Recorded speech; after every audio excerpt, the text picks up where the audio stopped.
واجب الاحترام معززین مہمانان گرامی سامعین و حاضرین حضرات، یہ پاکیزہ محفل عزیز محترم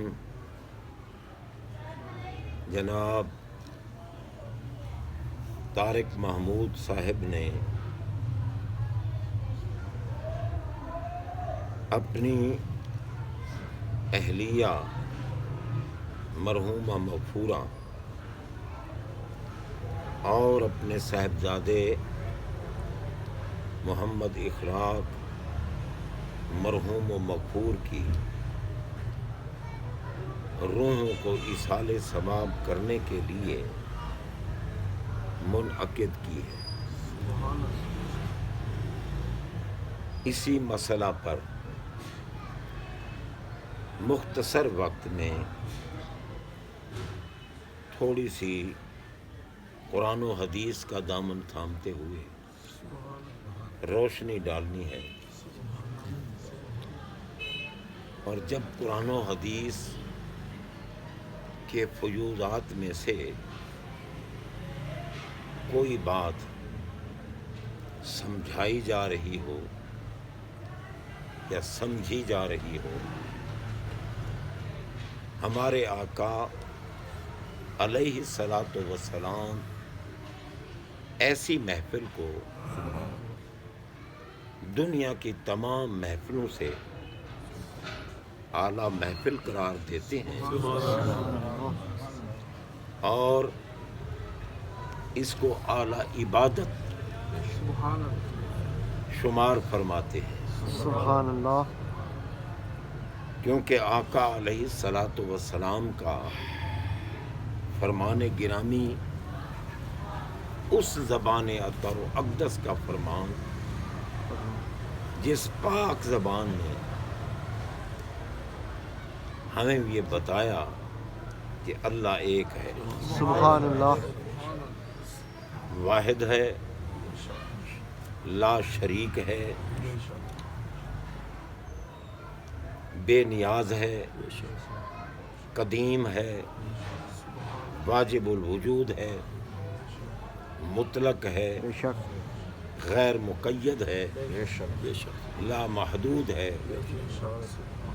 حی قیوم ہے۔ بے شک، ہم دل سے اس پاک ذات کو اسی شان کے لائق مانتے ہیں۔ بے شک،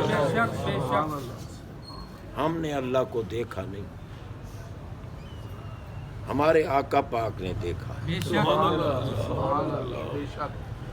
اسی لیے کسی معاملے میں جب کوئی عینی شاہد آ جائے نا کسی معاملے میں، بندہ چاہے نیند بھی کر رہا ہو، محفل میں بیٹھا ہے تو ثواب ضرور ملے، مگر سہارا لگا کے بیٹھا ہو اور اونگ آ جائے تو وضو ختم ہو جاتا ہے۔ یہ جملہ معترضہ تھا، درمیان میں عرض کر دیا ہے۔ اللہ تبارک و تعالی جل شانہ کی ذات پاک کو ہمارے آقا علیہ الصلاۃ والسلام نے اپنی سر پاک کی آنکھوں سے دیکھا۔ سبحان اللہ، کچھ لوگ کہتے ہیں کہ اللہ تعالیٰ کا دیدار محال ہے، اللہ کا دیدار نہیں ہو سکتا۔ دلیل کیا دیتے ہیں کہ دیکھو قرآن پاک میں ہے لا یدرکہ الابصار، کہ کوئی آنکھ اس کی ذات پاک کا ادراک نہیں کر سکتی۔ اب جیسے کہتے ہیں نا سوال گندم اور جواب چنا، دعویٰ رویت کا ہے، رویت کہتے ہیں دیکھنے، اور اعتراض ادراک کا ہے۔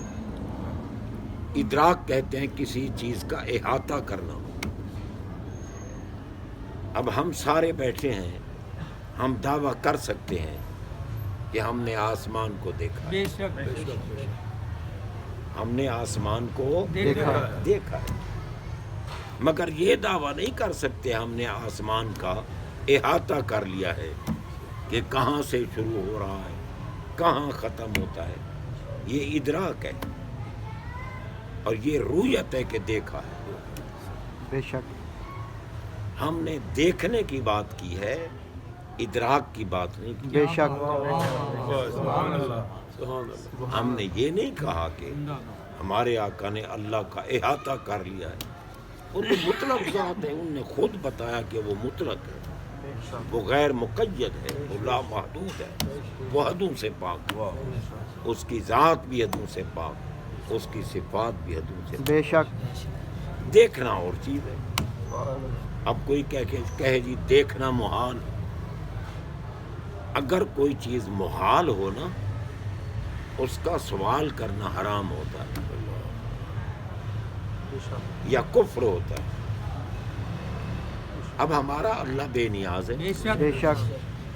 کوئی اگر یہ بکواس کرے کہ یا اللہ تو ہے تو بے نیاز مگر نیاز مند بن کے دکھا, تو نیاز مند تو محتاج کو کہتے ہیں, بے شک. اللہ تو کسی کا محتاج ہے. بے شک. یہ بات اس کی بارگاہ میں کہنا ہی کفر ہے, بے شک. کیونکہ اس کے لیے نیاز مند ہونا, محتاج ہونا محال ہے. محال کا سوال کرنا حرام ہے, کفر ہے. اگر اللہ کا دیدار محال ہوتا تو حضرت سیدنا موسیٰ کلیم اللہ علیہ السلام, جن کے ساتھ اللہ تعالیٰ باتیں کرتا ہے, کلام کرتا ہے, سبحان اللہ. اب رب تعالیٰ ان سے کلام فرماتا تھا, اور رب کے کلام میں کتنا اثر ہوگا. حضرت موسیٰ علیہ السلام نے ایک دن عرض کی, رب آرنی انظر الیک. سبحان اللہ. بات موسیٰ علیہ السلام کی کر رہے ہیں اللہ کی بارگاہ میں, مگر وہ بات اللہ قرآن میں نازل کر. سبحان اللہ. حکمت یہی تھی کہ کل کو کچھ منحوس کہیں گے کہ رب کا دیدار محال ہے, میں قرآن میں نازل کر دوں کہ اگر دیدار محال ہوتا تو میرا پیارا موسیٰ, جو میرا پیغمبر بھی ہے, نبی بھی ہے, رسول بھی ہے, مرسل بھی ہے, کلیم بھی ہے, صاحب الواح تورات بھی ہے, وہ کبھی نہ کہتا کہ مجھے دیدار کرو. سبحان اللہ. بے شک. انہوں نے عرض کی کہ رب, اے میرے رب, آرینی, مجھے دیدار کرا. آرینی رؤیت کی بات ہے, رؤیت ادراک کی نہیں. مجھے دیدار کرا. انظر الیک, میں تجھے دیکھوں. قرآن پاک ہے, میں موسیٰ تجھے دیکھوں. رب نے فرمایا لن ترانی, پیارے موسیٰ تم میرا دیدار نہیں کر سکتے. اللہ. یہ نہیں فرمایا کہ کوئی نہیں کر سکتا, تم نہیں کر سکتے. ہاں, اگر سوال کر ہی بیٹھے ہو تو تم میرے پیارے ہو. اب تجھے دکھاؤں نا کہ میرا دیدار جس کو ہوگا ان کا مقام کیا ہوگا. تو حضرات محترم, رب العالمین نے فرمایا انظر الی الجبل, قرآن پاک ہے. موسیٰ سیدھا نہ دیکھنا, پہاڑ کی طرف دیکھو. تم پہاڑ کی طرف دیکھو, اذان ہو جائے پھر بات کریں. ایک اذان کا جواب دینا واجب ہے، باقی جتنی ہوتی نہیں ہوتی. سبحان اللہ. اللہ اکبر.